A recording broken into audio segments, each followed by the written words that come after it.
ჩვენთან ძალიან ცუდი პროცესები იყო იმ გაგებით, რომ მთელი ეს 30 წლის განმავლობაში შეწყვეტილი იყო ევროპაზე კრიტიკა.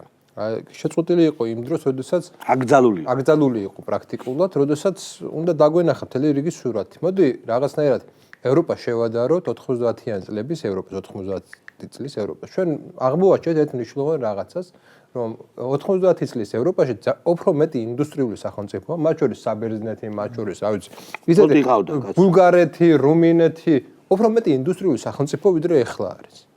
უფრო მეტს აწარმოებდნენ ევროპელები, მე გულისხმობ არა ცენტრალურ რამოდენიმე სახელმწიფოს, როგორც ანუ საფრანგეთი და გერმანია, ესენი მართლა გამდიდრდნენ, მაგრამ სხვები ამ შემთხვევაში, როგორც ეკონომიკური ძალა, ხო? უფრო დასუსტებულები არიან, დემოგრაფიულად უფრო დასუსტებულები არიან. ბალტიის ქვეყნები ავიღოთ, უდიდესი ინდუსტრია ჰქონდათ რუსების დანატოვება. უფრო დასუსტებულები არიან. საბჭოთა კავშირის დანატოვება და გაანადგურა. როდესაც ჩვენ ინდუსტრიაზე ვსაუბრობთ, ეხლა ჩვენ შეგვიძლია თქვათ, რომ ინდუსტრიაზე უარის თქმა ჩვენ შეგვიძლია მაშინ თუ კი რაღაც ნაწილობრივ შეგვიძლია, როდესაც ომები შორსაა. მაგრამ როდესაც ომი გააქვს, შენ გჭირდება ინდუსტრია. სტალინი გიჟი ხო არ იყო, რომ 10 წელიწადში მოახერხა ის, რაც რამოდენიმე სახელმწიფომ ბრიტანეთმა 200 წლის განმავლობაში ესე გააჩაღა, ხო? ხო. ანუ ეს იმიტომ იყო, რომ ომი იცოდა მან ძალიან კარგად, რომ ომი ელოდებოდა, ხო? და ამიტომ იყო, რომ საბჭოთა კავშირის ინდუსტრიას ეს სწრაფი ტემპებით მოხდა.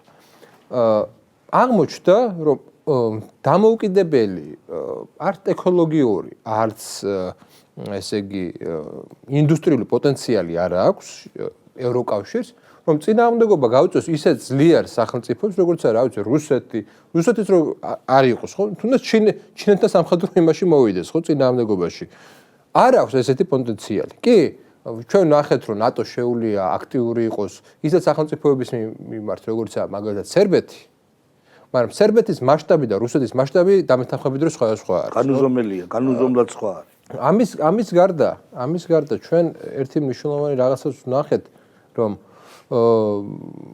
აბსოლუტურად თავისუფლებული და არაფრის მომცემი, უფრო დამაზიანებელი, როგორც ეს ეგრეთ წოდებული მულტიკულტურული პოლიტიკა, ისე ემიგრაციული პოლიტიკა. არა, მან ევროპაში ეთყობა გადაწყვიტეს, რომ რატომღაც თავი დამნაშავედ ეცნოთ თავისი კოლონიალური პოლიტიკის გამო, ოღონდ ამ კოლონიალურ პოლიტიკას არ ტოვებდნენ, არ მიატოვეს, აძლიერებდნენ, მაგრამ რაკიღა შენ სხვა ფერის კანი გაქვს და რაკიღა მესამე ქვეყნიდან ჩამოხვედი, შენ უნდა გქონდეს უკეთესი პირობები, ვიდრე შენს მოქალაქეს, ქრისტიან, თეთრ ადამიანს და ამან, რა თქმა უნდა, მორალური დეზინტეგრაცია გამოიწვია, დასუსტდა გაფემინური და ადგილობრივი მოსახლეობა. ეს რას გავს ისე დაახლოებით ნიანგი, რომელიც თან ცრემს აღვარღვარი და თან ჭამს. ოღონდ მოდი უკმილო ნიანგი, ცოტა უკმილო ნიანგი. ხო, უკმილ, თან რო ტირის და თან მაინც რო ჭამს იმ ანტილოპას, იმიტომ რომ ზუსტად იგივე შევხედავდი ჩვენ, რომ იგივე ჩვენთან მიმართებაში.